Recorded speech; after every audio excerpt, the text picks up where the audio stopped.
میخواستم یه خواهش کنم. یک حکایتی رو شما، من بارها و بارها این رو دیدم در فضای مجازی، از مولانا دارین و روایت میکنین در واقع که شخصی میره پیش شخص دیگری گندم از او میخواد.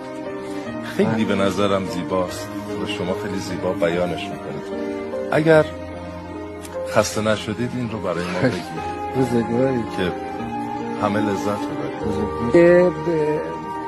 ایام قحطی بود، زمین ها بایر بود، خشکسالی بود. کشاورز رفت پیش آسیابان یک مقداری گندم رو قرض کنه و برای سد جوع بچه هاش استفاده کنه. میره از آسیابان خواهش میکنه که بچه هم گرسنن. آسیابان هم این مقداری گندم میرزه توی دستمالی، گره میزنه میده بهش. همینطور که میاد تو مسیر دعا میکنه خدایا به حق عزتت گره از مشکلات مردم بگشا، گره از این بحرانی که ایجاد شده بگشا، گره از این دردها، گره از این حقدها، کینه ها، حسدها، عقده ها. اینقدر گره کرد تا گره دستمال باز شد، همه گندم‌ها ریخت رو زمین، به شدت به هم ریخت. رو کرد به خدا گفت سالها نرد خدایی باختی، این گره را زان گره نشناختی؟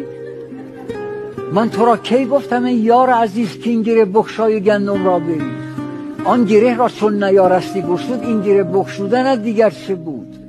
من خداوندی ندیدم زین نمد، یک گره بخشودی آن هم غلط.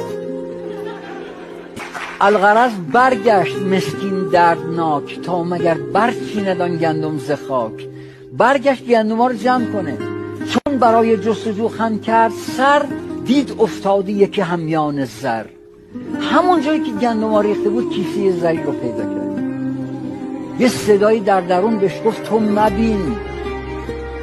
مبین اندر درختی یا به چاه، تو مرا بین که منم مفتاح راه. سر پنهان است اندر صد غلاف، ظاهرش با توست و باطن برخلاف. عقل را خود با چنین سودا شکار، عقل را خود با چنین سودا شکار. کر مادرزاد را سرنا شکار. سجده کرد و گفت که رب بدو، من چه دانستم تو را حکمت چه بود؟ هر بلایی که از تو آید رحمتی است، هر کرا فقری دهی آن نعمتی است.